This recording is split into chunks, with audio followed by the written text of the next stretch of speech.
ಖಾಸಗಿ ಆಸ್ಪತ್ರೆಗಳ ಜೊತೆ ನಾವು ಟೈಅಪ್ ಮಾಡಿಕೊಂಡು ನಾವು ಏನು ಅಮೌಂಟ್ ಇವರು ಕೊಡ್ತಾ ಇದ್ದೋ ಅದೇ ಅಮೌಂಟ್ ಅವರು ಕೊಡ್ತೀವಿ. ನಮ್ಮ ಪರ್ಯಾಯ ವ್ಯವಸ್ಥೆಗಳು ಮಾಡಿಕೊಡ್ತೀವಿ.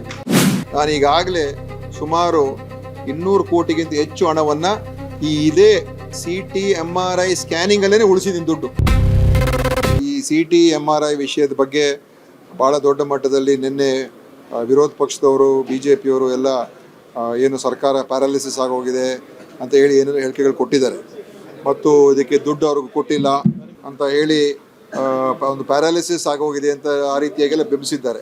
ಮತ್ತು ಒಂದು ಕಂಪನಿಯ ಒಂದು ಬೇಡಿಕೆ ಆಧಾರದ ಮೇಲೆ ಮತ್ತು ಅವರು ಒಂದು ಖಾಸಗಿ ಕಂಪನಿ ತೊಗೊಂಡಿರ್ತಕ್ಕಂಥ ಕ್ರಮದ ಮೇಲೇ ವಿರೋಧ ಪಕ್ಷದವರು ಅದನ್ನು ರಿಯಾಕ್ಟ್ ಮಾಡಿದ್ದಾರೆ. ನಾನು ಅದಕ್ಕೇನು ಟೀಕೆ ಅವ್ರು ಮಾಡೋಕ್ಕೆ ಹೋಗಲ್ಲ. ಯಾಕೆಂದರೆ ಅಂತಿಮವಾಗಿ ನಮ್ಮ ಉದ್ದೇಶ ಏನಂತ ಹೇಳಿದ್ರೆ ಸಾರ್ವಜನಿಕರಿಗೆ ತೊಂದರೆ ಆಗಬಾರ್ದು. ನಾವೇನು ಮಾಡಿದ್ರು ಕೂಡ ಅದು ಅಂತಿಮವಾಗಿ ಜನರಿಗೆ ತೊಂದರೆ ಆಗಬಾರ್ದು. ಈಗ ಈ CT MRI ವಿಚಾರದಲ್ಲಿ ಅವರು ಸ್ಥಗಿತ ಮಾಡಿರುವಂಥದ್ದು ನಮಗೆ ಸುಮಾರು 140 ಕೋಟಿ ರೂಪಾಯಿ ಬಾಕಿ ಬೇಕಾಗಿದೆ ಅಂತ ಹೇಳಿರುವಂಥದ್ದು. ಅದಕ್ಕೆ ನಮ್ಮ ಒಪ್ಪಿಗೆ ಇಲ್ಲವೇ ಇಲ್ಲ. 140 ಕೋಟಿ ರೂಪಾಯಿ ಕೊಡೋಕೆ ಆಗೋದಿಲ್ಲ ಅಂತಲೇ ನಾವು ಅವ್ರಿಗೆ ಹೇಳಿದ್ದೀವಿ. ಅಷ್ಟು ಕೊಡೋಕೆ ಬರೋದಿಲ್ಲ ಅಂತಲೂ ಕೂಡ ಹೇಳಿದ್ದೀವಿ.